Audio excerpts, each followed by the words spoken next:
اور میری ملت کے نوجوانوں خبردار یار، جھوٹ کے سہارے اور جھوٹی عزت کے سہارے زندگیاں بیکار ہو جاتی۔ اپنی زندگی کے اندر یہ طاقت پیدا کرو کہ تمہیں سچ بولنا ہے، تمہیں حق کہنا ہے، حق کے لیے کھڑا ہونا ہے، حق کے لیے استقامت طبیعت میں پیدا ہو، اس رستے میں صبر کا، شعور کا اور شعوری پختگی کا اور بالیدگی کا تمہیں مظاہرہ کرنا آتا ہو، تمہاری طبیعت کے اندر وہ خاص مزاج ہو کہ لوگ تمہاری سچائی کے دیوانے ہوں۔ دو ٹوک بات کرنا جن لوگوں کا مزاج ہوتا ہے وہی تو حسینی ہوتے ہیں۔ ان کا لبو لہجہ تو یہ ہوتا ہے کہ وہ ہمیشہ حق کی بات کرتے ہیں، دو جملے کہتے ہیں پر بالکل کھرے سچے اور ناپ تول کر، اور پھر وقتی طور پر اگر آپ کو لگے بھی کہ باطل غالب آ گیا ہے تو میرے بھائی یاد رکھنا، باطل غالب نہیں آتا، گیدڑ جتنے مرضی اکٹھے ہو جائے شیر ایک ہی کافی ہوتا ہے۔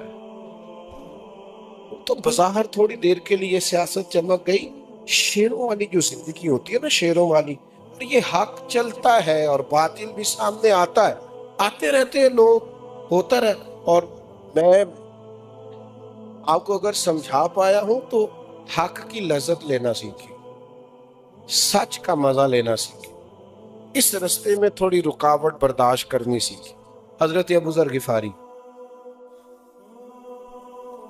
نبی پاک علیہ السلام نے فرمایا زمین کے اوپر، یہ بخاری میں موجود ہے، فرمایا زمین کے اوپر اور آسمان کے نیچے حق بات کہنے والا، سچ بولنے والا میرے ابوذر غفاری سے بڑا کوئی نہیں، اس سے بڑا حق سچ والا کوئی۔ حضرت ابوذر غفاری رضی اللہ تعالی نے کلمہ پڑھا، اور بالکل اس وقت پڑھا جب مسلمان دار ارقم میں ہوتے تھے۔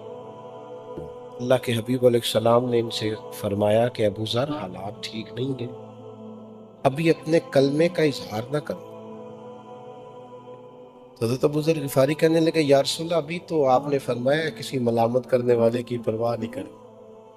حضور میں نہ ان مشرکوں کے بیچ جا کے اپنے رب کی توحید کا اعلان کروں، ان کافروں کے بیچ کھڑے ہو کے میں کہوں گا کہ لا الہ الا اللہ، لا الہ الا اللہ، لا الہ الا اللہ، ان کے بیچ کھڑے ہو کے میں کہوں گا اللہ کے سوا کوئی عبادت کے لائق، میں کہوں گا، کر لے جو کرنا ہے۔ مجمع کفر کا، کثرت کافروں کی، حالات یہ ہیں کہ مسلمان ایک گھر میں چھپ کر بظاہر دین سکھا رہے ہیں، جناب ابوذر غفاری میدان میں آ گئے۔ یہ حق کے رستے میں جو زخم لگتے ہیں نا، ان زخموں کی لذت بڑی بہترین ہوتی ہے، یہ ایک خاص ذائقہ ہے، زخموں کا بھی مزہ ہوتا ہے، پتہ ہے آپ کو؟ کبھی زخم ٹھیک ہونے پہ آئے تو اسے چھیڑ کے دیکھو، اس میں بھی ایک لذت ہوتی ہے، زخموں میں ایک مزہ ہوتا ہے۔ اور یہ جو زخم حق کے رستے پہ لگتے ہیں نا، حق کے رستے پہ، ان زخموں میں لذت ہے، ذائقہ ہے۔ یہ جو تانے حق کی راہ میں آپ کو ملتے ہیں نا، یہ آپ کی نیند ضائع نہیں کرتے، یہ آپ کی نیند کو بہتر کرتے، تسلی اور سکون کی نیند آتی۔ ہم نے جتنے تانے سہے ذات کے لیے سہے، کاروبار کے لیے سہے، حق کے رستے میں جو تانے لگتے ہیں ان کا تو مزہ ہی بڑا ہے۔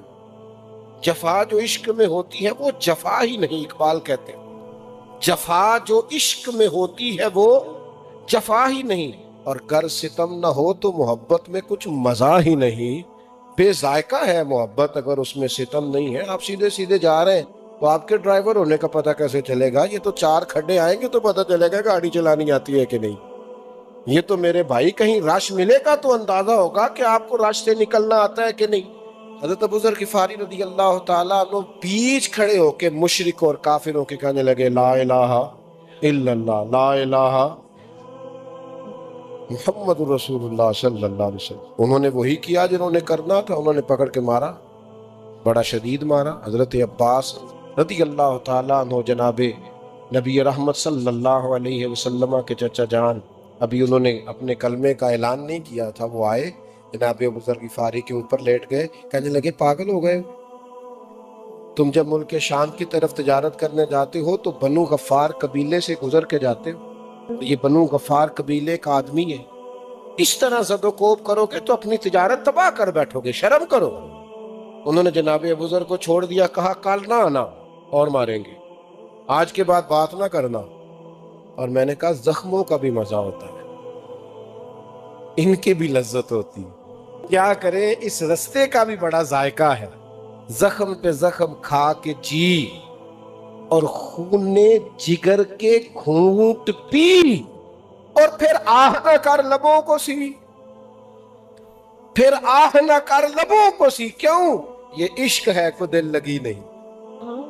حضرت ابو ذر غفاری رضی اللہ تعالیٰ انہوں نے رات بڑی مشکل سے گزاری، وہ ٹائم آیا عصر کے قریب کا ٹائم جب کافر ٹولیاں بنا کے بیٹھتے تھے، پھر آ گئے اور آ کے پھر کہنے لگے لا الہ الا اللہ، لا الہ الا اللہ، لا الہ الا اللہ۔ انہوں نے پھر مارنا شروع کیا، زور زور سے مار رہے ہیں، اور جناب ابو ذر غفاری کہہ رہے ہیں لا الہ الا اللہ۔ مار کھائی راہ خدا میں، پر حق حق ہوتا ہے، اس کا اپنا ذائقہ ہے، سچائی کی ایک لذت ہے۔ یہ دیکھو سچے لوگ، انہوں نے پھر مارا، حضرت عباس پھر آئے، انہوں نے پھر چھڑایا۔ نبی کریم کو پتا چلا نا بار بار مار کھاتے ہیں، تو حضور فرمانے لگے آسمان کے نیچے اور زمین کے اوپر اس سے زیادہ حق کہنے والا بندہ کوئی نہیں، جو حق کہتا ہے اور مار کھاتا ہے، حق کہتا ہے اور مار کھاتا ہے۔ کچھ لوگ ایسے ہوتے ہیں جو سچ کا سامنا کرنے کی طاقت نہیں رکھتے۔ اور ایک اور بات یاد رکھنا، خوشبو ہوتی ہے، اس کا پوری طرح بھی کوئی گلا دبا دے تو خوشبو آنا بند نہیں کرتی، خوشبو بہرحال آ جاتی ہے، اس کی ایک اپنی طاقت ہے۔ آپ اس کا گلا دبا دے، کچھ کر دے، ہوئی جو خوشبو، اس نے جس طرح بدبو آتی ہے نا، آپ ناک پورا بند کر لے تو اس نے پھر بھی تو خوشبو حق نہ حق ہوتا ہے، سچ سچ ہوتا ہے، باطل ہوتا ہے۔ کربلا کی مٹی آج بھی گواہ ہے، وہ ریگستان آج بھی گواہ ہے، اس پر چمکتا ہوا امام حسین کا گنبد، اس پر دبکتا ہوا امام حسین کا مزار، امام علی مقام کا وہ پروقار مقبرہ آج بھی گواہ ہے کہ مٹی کے نیچے آرام فرما حسین ابن علی کی قبر بھی حق کا اعلان کر رہی، آج بھی سچائی کی خوشبو آ رہی، اس مزار کا رعب اور دبدبا ولولہ آج بھی ہیبت طاری کر دیتا ہے لوگوں کے دلوں پر۔ آپ شیر سویا بھی ہو تو پھر بھی لوگوں کو ڈر آتا ہے، شیر جو ہوتا ہے، نہیں سمجھ آئی آپ، شیر کبھی آپ نے دیکھا ہے کہ شیر سویا ہوا ہو تو بندہ دوڑ کے اس کے قریب سے گزر جائے؟ وہ شیر جو ہوا اس سے ڈر آتا ہے، بے شک سویا ہوا ہو، وہ شیر ہے۔ امام علی مقام نے حق کی بات کی، اور یاد رکھنا جو حسینی ہے نا، حسینی ان کے لہجوں میں جھول نہیں ہوتا، ان کی گفتگو ٹوٹتی نہیں، ڈپلومیس نہیں ہوتے۔ دنیا میں ایک ہی تو طبقہ ہے جو دو ٹوک ہوتا ہے، وہ امام حسین کو ماننے والا ہے۔ آپ کو پتہ ہے حضرت عبداللہ ابن زبیر رضی اللہ تعالیٰ عنہ جب حجاج بن یوسف کے مقابلے میں آئے ہیں نا، تو آپ کی والدہ حضرت اسماء بنت ابی بکر جناب صدیق اکبر کی بڑی صاحبزادی، ان کی عمر 90 سال سے زیادہ تھی، ماں بوڑھی تھی۔ تو یہ واقعہ کربلا کے بعد سمجھ لیں یزیدیوں سے لڑنے کے لیے عبداللہ ابن زبیر میدان میں، تو حجاج بن یوسف سے اور لشکر سے مقابلہ جب ہو رہا تھا تو بظاہر غالب آ گیا وہ حجاج بن یوسف، اور حضرت عبداللہ ابن زبیر جو حضرت صدیق اکبر کے نواسے ہیں، مدینہ منورہ میں ہجرت کے بعد پیدا ہونے والے سب سے پہلے بچے جن کو گٹی رسول پاک نے عطا فرمائی صلی اللہ تعالی علیہ وسلم۔ حضرت عبداللہ ابن زبیر اپنی 90 سال کی ماں سے مشورہ کر رہے، بوڑھی اماں سے۔ عورتیں بزدل نہیں کر دیتی بڑے لوگوں، کمزور نہیں بنا دیتی، ان کے آنسوؤں میں بڑے سارے لوگ ایسے ہوتے ہیں جو بزدلی نہیں دکھا جاتے۔ اپنی 90 سال کی ماں سے مشورہ کرتے ہیں، کہتے ہیں اماں میرے کچھ دوست شہید ہو گئے ہیں، کچھ پیچھے ہٹ گئے، پسپا ہو گئے، اب مجھے بتاؤ میں کیا کرنا ہے؟ تو حضرت اسماء کہنے لگے پتر باقی ساری باتیں بعد میں بتاؤں گی، پہلے یہ بتا تو ہے حق پہ؟ تو کہا اماں میں حق پہ ہوں۔ فرمایا پتر پھر تلوار پکڑ اور میدان میں نکل، اور یہ نہ سوچ کہ میرے ساتھ کوئی ہے کہ نہیں، حق اکیلا بھی ہو تو کافی ہوتا ہے، ایک شخص بھی ہو نا حق کہنے والا تو کافی ہوتا ہے، تو میدان میں جا۔ حضرت عبداللہ ابن زبیر کہنے لگے اماں میرا دشمن بڑا سخت دل ہے، بڑا خونخوار ہے، بڑا درندہ مزاج ہے، وہ صرف قتل نہیں کرتے، ٹکڑے کر دیتے ہیں وجود کے۔ تو بوڑھی ہے، تیرے بڑھاپے کا خیال ہے، تو کیسے سہے گی؟ گردن کاٹ دیتے ہیں، آنکھیں نکال دیتے ہیں، ناک کاٹ ڈالتے ہیں، اماں تو کیسے سہے گی؟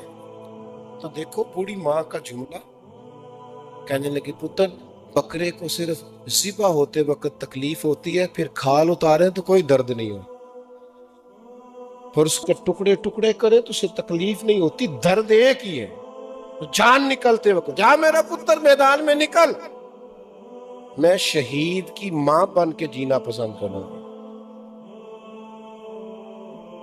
احقاق حق کا یہ نور ہے جو بوڑھوں کو جوان کر دیتا، جو بیماروں کو تندرست کر دیتا ہے۔ حضرت عبداللہ ابن زبیر میدان میں نکلے، شہید ہو گئے۔ حجاج بن یوسف نے مکہ معظمہ کے چوک میں ان کی مقدس لاش کو لٹکا دیا، کئی دنوں تک ان کا جسم مبارک وہاں لٹکا رہا چوک میں، لیکن لوگ کہتے ہیں اتنے دن بیت گئے تھے پر جب بھی کوئی گزرتا تھا خوشبو کے حلے ہی آتے۔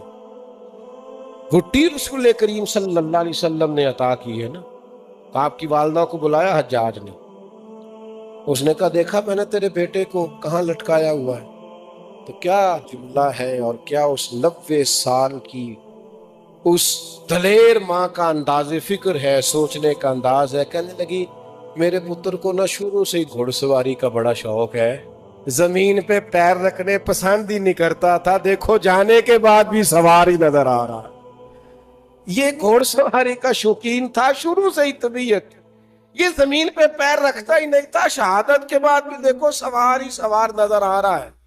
حجاج ماں کا جواب سن کے اس طرح کا لہجہ ہو گیا کہ جنگوں میں کبھی اس کا چہرہ اتنا نہیں اترا تھا جتنا حضرت اسماء کی بات سن کے اتر گیا۔ کبھی کبھی نا آپ کو حق کے لیے، ایک بزرگ تھے ابراہیم بن یزید نخعی، انہوں نے حجاج کے خلاف فتویٰ دیا، بڑا ظالم ہے، حجاج نے بندے بھیجے جو گرفتار کر لیں، لیکن بندے گرفتار کرنے گئے تو وہ آ کے پوچھا ایک شخص سے کہ تم کون ہو؟ ابراہیم میرا نام، والد کا نام ابراہیم بن یزید نام، لیکن وہ ابراہیم بن یزید نخعی نہیں تھے، ابراہیم بن یزید تیمی تھے۔ گرفتار کر لائے، لا کے مارے، برا حال کر دیا۔ ان کی والدہ کو پتا چلا تو آئی کہ کہا بیٹا یہ تم نے جرم کیا ہے؟ کہ اماں جو ہمارے محدث نہیں، بہت بڑے شیخ نہیں، ولی نہیں، درویش نہیں، عالم نہیں، ابراہیم بن یزید نخعی ان کو گرفتار کر دیا، مجھے وہ سمجھ کے لے، اور اس طرح حالت ہو گئی کہ ماں نے جب پہلی دفعہ جیل میں بیٹا دیکھا تو پہچان نہیں سکی، تو کہا بیٹا تم نے پھر بتایا نہیں کہ تم وہ نہیں ہو؟ کہنے لگے اماں میرا وجود زیادہ قیمتی نہیں، اس ولی کا وجود زیادہ قیمتی ہے، میں نے اس کے حصے کی مار سینے پہ صحیح ہے، میرا رب اجر دینے والا ہے، لیکن ان کا قلم چلتا ہے، وہ گفتگو کرتے ہیں، لوگوں کے دلوں کو دھو ڈالتے ہیں، وہ سوسائٹی میں رہیں گے تو سوسائٹی کی نبض ٹھیک چلے گی، ماحول درست رہے گا، ان کی قلم سے ان کی زبان سے معاشرہ سنورتا رہے گا۔ مجھے نخعی کے حصے کی مار کھانے دے، تو بتا تو کیا کہتی ہے؟ تو اماں کہنے لگی پتر پہلے تو میرا بیٹا تھا، اب تم میرے لیے تو باعث فخر بن گیا، تم نے ظلم سہا ہے، حق کے ساتھ تو کھڑا ہو گیا ہے، اور حق کہنے والے کا عالم کے حصے کی تو نے مار کھائی ہے۔ اتنی زد و کوب کیا کہ جیل میں آپ کا انتقال ہو گیا۔ حجاج بن یوسف کلمہ تو پڑھتا ہی تھا نا، ظاہر تو مسلمان ہی کہلاتا تھا نا، رات کو اس نے خواب دیکھی کہ آج کسی جنتی کا انتقال، کہنے لگا تلاش کرو، ڈھونڈو کون گیا ہے۔ سارا ڈھونڈنے کے بعد انہوں نے کہا جیل میں وہ جس کو تیرے سپاہیوں نے مارا ہے وہی گیا ہے، اس کے علاوہ تو کسی کا انتقال نہیں ہوا۔ شرم سے پانی پانی ہو گیا کہ میں جس کے بارے میں یہ رویہ رکھتا تھا رب نے اسے کیا اعزاز عطا فرمایا۔ اللہ کے پیارے حبیب علیہ الصلوۃ والسلام نے فرمایا قیامت والے دن اللہ تعالیٰ بندوں سے پوچھے گا فلاں جگہ حق بات کہنی چاہیے تھی اور تم کہہ سکتے تھے اور تم نے کیوں نہ کری؟ تو بندہ عرض کرے گا مالک میں لوگوں سے ڈر گیا تھا۔ رب فرمائے گا میرا زیادہ حق نہیں تھا کہ تم مجھ سے ڈرتا، بندوں سے ڈرتا رہا، سوسائٹی سے ڈرتا رہا، معاشرے سے ڈرتا رہا، قبیلے سے ڈرتا رہا، میرا حق زیادہ بنتا تھا۔ یا یفعلون، میرا زیادہ حق بنتا تھا مجھ سے ڈرا جائے۔ ہم کیا کرتے ہیں؟ حق کی جو پھر قبولیت حق کے لیے بھی لوگوں کے تین طرح کے رویے ہوتے ہیں۔ اگر کسی کو آپ حق پہنچائیں گے، حق بیان کریں گے تو تین طرح کے رویے سوسائٹی میں آپ کو ملیں گے قبولیت حق کے۔ ایک تو وہ لوگ ہوں گے آپ نے حق کہا فوراً آپ کے ساتھ کھڑے ہوں گے، انہیں سمجھ آ گئی آپ درست کہہ رہے ہیں، ان کے ضمیر نے جیسے ہی انہیں آواز دی انہوں نے کوئی پرواہ نہیں کی، آپ کے ساتھ کھڑے ہو گئے۔ یجاہدون فی سبیل اللہ ولا یخافون لومۃ لائم ذالک فضل اللہ، وہ لوگ اللہ کے رستے میں پھر کسی کی پرواہ نہیں کرتے، یہ ان پر اللہ کا فضل ہے۔ دوسرا رویہ لوگوں کا یہ ہوتا ہے کہ وہ حق کو سمجھ تو جاتے ہیں، پتہ تو چل جاتا ہے، ضمیر تسلیم بھی کر جاتا ہے، پر قبول کرنے کی طاقت اور جرت، پتہ ہوتا ہے کہ بات ٹھیک ہے لیکن بزدل ہوتے ہیں، لیکن ڈرتے ہیں۔ سمجھ تو ابو جہل کو بھی آ گئی تھی رسول پاک سچے، مانتے تو یہ بھی تھے عتبہ عتیبہ شیبہ اخنس بن شریک بھی کہ جو فرماتے ہیں ٹھیک فرماتے، لیکن جرت نہیں تھی کہ اپنی سرداری چھوڑ دیں، جرت نہیں تھی کہ تھوڑا سا جھکیں اور دین کو قبول کریں۔ ایک تو وہ جنہوں نے سرے سے انکار کیا ہوتا ہے، ایک وہ ہوتے ہیں کہ جو حق کو سمجھ تو جاتے ہیں پر قبول نہیں کرتے، اور ایک تیسرا گروہ ہوتا ہے، یہ وہ لوگ ہوتے ہیں کہ جن کے سامنے جب حق آتا ہے نا تو بجائے قبول کرنے کے یہ حق کو باطل ثابت کرنا شروع کر دیتے، یہ فن بنا لیتے ہیں جھوٹ بولنا، ان کا جھوٹ بکتا ہے، یہ ماحول اس طرح کا بنا دیتے ہیں کہ لوگ ان کے جھوٹ کی قیمت انہیں دینے لگتے ہیں، یہ اس طرح کا ماحول بنا دیتے ہیں کہ سچے لوگ ڈرتے ہیں کہ یار یہ حد ہو گئی، اب میں سچ بولوں گا تو کیا بنے گا۔ یہ جھوٹ اتنا معاشرے اور سوسائٹی میں پھیلا دیتے ہیں کہ بڑے سارے سچے لوگوں کے لیے آزمائش کھڑی ہو جاتی، یہ بنا کر پیش کر دیتے ہیں۔ آپ یقین کریں بعض اوقات بعض چیزوں پر حیرت ہوتی، اب سارے لوگ اگر جھوٹ بول رہے ہیں تو ایک بندہ سچ بولتا ہے تو وہ دیوانہ لگتا ہے، اب ہر آدمی اگر کسی چکر میں الجھا ہوا ہے تو کسی ایک نے دعویٰ کر دیا کہ میں یہ کام نہیں کرتا تو وہ آدمی محسوس ہوتا ہے کہ شاید بناوٹ کر رہا ہے، کوئی تصنع کا مظاہرہ کر رہا ہے، شاید یہ آدمی کو دکھلاوا کر رہا ہے، وہ تھوڑا انوکھا لگتا ہے۔ جب میرے بھائی لوگ ملاوٹ والی چیزوں کے عادی ہو جائے نا تو پھر خالص چیزوں سے معدے خراب ہو جایا کرتے ہیں، پھر خالص چیزیں پیٹ خراب کر دیتی ہیں، عادت ہو گئی ہے نا، قبول نہیں کر رہا معدہ، عادت ہو گئی ملاوٹ والی چیزوں۔ تو یاد رکھیے گا کہ حق جب آتا ہے تو پھر وہ حسین ابن علی کی طرح بن سنور کے میدان میں کھڑا ہو جاتا ہے، پھر سارے لوگ آ جائیں، پھر مخالفت کریں، جو مرضی ہو، پھر حق ہے، اور اس کی جرت پیدا کریں، اس کی طاقت پیدا کریں۔ اور میں آپ سے عرض کروں حق کہنے کا مزہ یہ تب آتا ہے جب آپ امام حسین کی طرح میدان میں تنے تنہا، جب ماحول سارا آپ کے سامنے بظاہر آپ کے حق میں نہ ہو، آپ بچوں کے ساتھ موجود ہو، آپ کو سفر درپیش ہو، آپ کو بظاہر غربت کا سامنا، اسی ماحول میں تو سچ کہنے کا مزہ آتا ہے۔ اقبال فرماتے ہیں ہوا کو تند و تیز ہے لیکن چراغ اپنا جلا رہا ہے، وہ مرد درویش حق نے جس کو عطا کیے ہیں انداز خوش روانہ. کہتے ہیں تیز ہوا چل رہی ہے پر وہ چراغ جلاتے جاتا ہے. چلے کرے ہوا جو اپنا کام کرنا ہے، پر ہماری ڈیوٹی ہوا کو تند و تیز ہے لیکن چراغ اپنا جلا رہا. ہواؤں میں چراغ تو نہیں نہ جلتے، پر جو دیوانے ہوتے ہیں وہ کہتے ہیں ہم نے جلا کے دکھانا. مسلمانوں کو بڑا تنگ کیا، کفار نے اذیت دی، غریب مجبور تنگ دست مسلمان بڑی اذیت میں تھے. تو نبی پاک علیہ السلام نے ان کو اجازت دی کہ حبشہ کی طرف ہجرت کر گئے. مسلمان ہجرت کر گئے، لیکن کافر اپنے آپ کو سمجھتے تھے کہ اب ہم بڑی طاقت ہیں اور ان کی جرت ہو گئی کہ حبشہ میں جا کے اپنی مرضی سے نمازیں پڑھیں اور اپنی مرضی سے دین پر عمل کریں. انہوں نے پیچھا نہیں چھوڑا، بڑی سلیقے سے اور بڑی سیاست سے اور بڑی شرارت سے یہ حبشہ پہنچے. پہلے جو نجاشی بادشاہ تھا اس کے جو درباری تھے قریبی لوگ، ان کو تحفے تحائف دیے، بادشاہ تک رسائی حاصل کی. پھر بادشاہ سے ملاقات کر کے کہنے لگے ہمارے کچھ لوگ وہاں سے بھاگ آئے اور حبشہ آ گئے معاذ اللہ. انہوں نے وہاں بڑا فتنہ اور بڑی شورش برپا کی ہے. آپ کے پاس انہوں نے آ کے پناہ لے لیا تو ہمیں وہ لوگ واپس کر دے. تو نجاشی بڑا کمال آدمی تھا، اللہ نے اسے ایمان کی توفیق عطا کی، بڑا سمجھدار تھا. کہنے لگا میں وہ نہیں ہوں کہ جس کے کان بھرو گے، خوشامد کرو گے تو جیسے تم کہو گے ویسے ہو جائے گا. میں پہلے ان کو بلاتا ہوں، ان کی بھی رائے لیتا ہوں، ان کی بھی بات سنتا ہوں.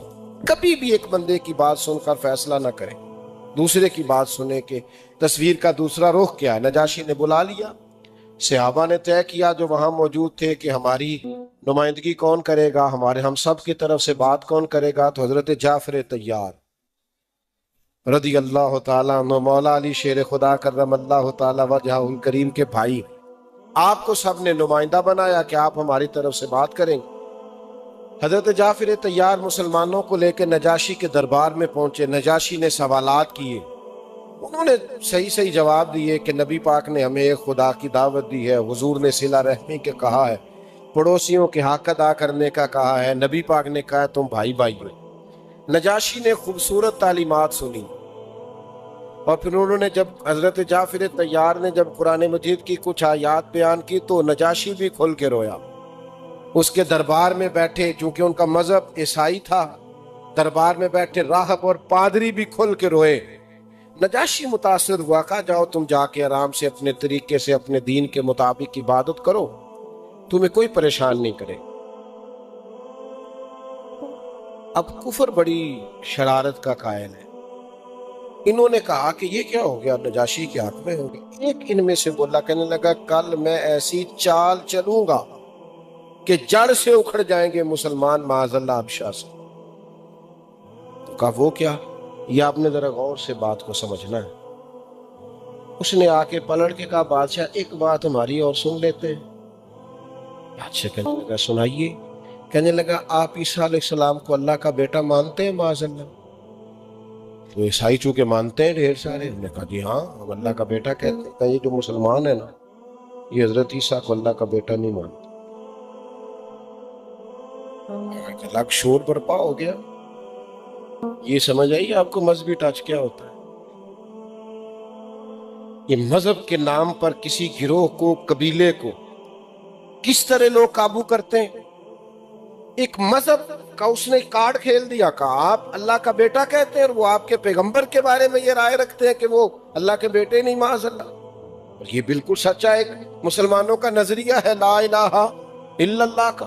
ہمارا نظریہ ہے قل هو اللہ احد اللہ الصمد لم یلد ولم یولد ولم یکن لہ کفوا احد. وہ نہ کسی کا باپ ہے نہ کسی کا بیٹا، اس جیسے ہے ہی کوئی نہیں، ہمسر ہی کوئی نہیں. مسلمانوں کا بڑا مضبوط نظریہ ہے. لیکن جہاں وہ موجود تھے جن کے ملک میں تھے ان کا نظریہ تو برعکس ہے. آپ ان کے نظریے سے ٹکرائیں اور وہ طاقت میں بھی ہوں اور اسلام ابھی بظاہر پاور میں بھی نہ ہو اور حق بات کہنے کا موقع آ گیا. اگلے دن بادشاہ نے کہا دوبارہ بلاؤ، یہ ہمارے مذہب کے بارے میں کیا نظریہ رکھتے ہیں. اب صحابہ پریشان ہوئے کہ آپ کو بلایا. تو چلتے چلتے کچھ نہ کچھ خبر ان کو پہنچ گئی کہ جناب عیسیٰ کے بارے میں بات ہو، قربان جائے. اب مشاورت ہوئی کرنا کیا ہے، تو بیک زبان میرے محبوب کے صحابہ کی حق گوئی۔ مسلمان نوجوانوں یاد رکھنا، حق گوئی ہی راہ نجات ہے، سچ ہی نجات دلاتا ہے۔ حق پہ کھڑے ہونا، ایک جھوٹ چھپانے کے لیے 100 بولنے پڑیں گے۔ حق کے رستے سے 1 انچ نیچے اترو گے لڑکھڑا جائیں گے پیر، ساری زندگی اپنے آپ کو سمیٹو گے، سمٹ نہیں سکو گے۔ حضرت جعفر طیار اور صحابہ نے بیک زبان مشورہ کیا، ان کے مذہبی نظریات جو بھی ہیں ان کو ٹھیس پہنچتی ہے تو پہنچے، ہم وہی کہیں گے جو اللہ کا قرآن کہتا ہے اور مدینے والے کا فرمان کہتا ہے صلی اللہ تعالی علیہ وسلم۔ حضرت جعفر طیار رضی اللہ تعالیٰ عنہ صحابہ کو لے کے پہنچ گئے نجاشی کے دربار پہ۔ نجاشی کہنے لگا بتلائیے تمہارا جناب عیسیٰ کے بارے میں نظریہ کیا ہے؟ جب بندہ حق بولتا ہے نا، ان الذین قالوا ربنا اللہ ثم استقاموا فلا خوف علیہم ولا هم یحزنون، اللہ فرماتے ہیں جنہوں نے کہا اللہ ہمارا رب ہے اور پھر اس پر ڈٹ گئے، انہیں نہ کوئی خوف ہوگا نہ وہ غمگین ہوں گے۔ جب تو ڈٹ جائے اللہ کا نام لے کر، پھر رب تیرے خوف، تیرے غم، تیرے حزن، تیری پریشانیاں سب دور کر دیتا ہے۔ حضرت جعفر طیار رضی اللہ تعالیٰ عنہ سے پوچھا جناب عیسیٰ کے بارے میں نظریہ کیا ہے؟ حضرت جعفر طیار کی گفتگو میں دبدبا، وہ لہجے کا روب، وہ انداز تکلم، وہ سچے لوگوں جیسی بات، وہ چمکتی پیشانی، وہ خاندان نبوت کا نور، مولا علی کے بھائی امام حسین کے چچا، کس خوبصورتی سے گفتگو کر رہے ہیں، حق بیان کر رہے ہیں۔ کہنے لگے اے شاہ حبشہ، اے نجاشی، ہمارا وہی نظریہ ہے جو مدینے والے حبیب نے ہمیں دیا ہے، کسی صورت ہم اللہ کے ساتھ شرک نہیں کر سکتے، کفر نہیں کر سکتے۔ حضرت عیسیٰ قطعاً اللہ کے بیٹے نہیں ہیں، وہ اللہ کے بندے اور رسول ہیں جو کواری اور پاک مریم کے بطن سے بغیر باپ کے اللہ کے حکم سے پیدا ہوئے ہیں۔ کیا وہ بات ہوگی جب چاروں جانب عیسائی بیٹھے ہیں، ان کے لوگ بیٹھے ہیں، ان کے پادری بیٹھے ہیں، ملک ان کا، وطن ان کا، علاقہ ان کا، اور اس میں ایک حق کی آواز یوں گونجی کہ سناٹا سا چھا گیا، سکتہ سا چھا گیا، حالات میں ایک عجیب سا مد و جزر اور جوار پھاٹا آ گیا۔ لوگوں کے دل لرزنے لگے کہ یہ کیا، ہمارے ملک میں بیٹھ کر ہمارے عقیدے کے بارے میں بات۔ بڑا مشکل تھا، پر جو حق کہنے والے ہوتے ہیں